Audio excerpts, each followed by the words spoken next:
Après la notification des faits reprochés aux différents prévenus, le conseil de Hamidou Tiénia soulève l'exception d'inconstitutionnalité vis-à-vis de l'article 118 de la loi 16-2016/AN du 3 mai 2016 relative à la lutte contre le blanchiment de capitaux et le financement du terrorisme au Burkina Faso. Les avocats du prévenu relèvent que les dispositions de l'article incriminé violent plusieurs dispositions légales, constitutionnelles et même des textes communautaires. À titre d'exemple, le conseil du sieur Hamidou Tiénia invoque l'article 121-1 du Code pénal autorisant le juge à assortir les peines prononcées de sursis dès lors que le prévenu n'avait pas fait l'objet d'une condamnation antérieure pour crime ou délit. Or, l'article 118 interdit à M. Tiénia Hamidou le principe même d'invoquer devant votre juridiction le bénéfice du sursis. En l'espèce, M.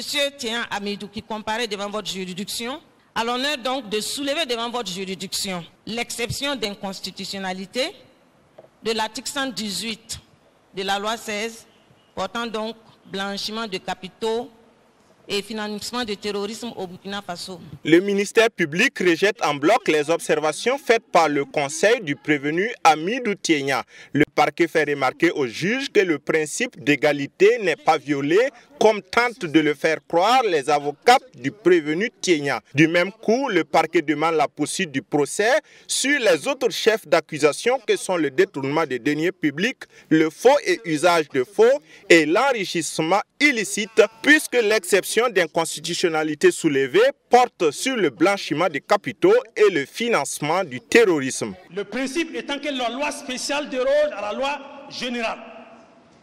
L'article 221 du Code pénal, c'est une loi générale. L'article 118 de la loi 16 portant répression sur le blanchiment est une loi spéciale. En droit, on nous a enseigné qu'effectivement la loi spéciale déroge à la loi générale. Donc où est la violation du principe d'égalité quand on sait que la loi spéciale peut déroger à la loi générale? Donc ce principe ne tient pas la route. L'agent judiciaire de l'État embouche la même trompette que le parquet. Quant à l'avocat du réseau national de lutte contre la corruption RENLAC, il estime que le prévenu tente de gagner du temps.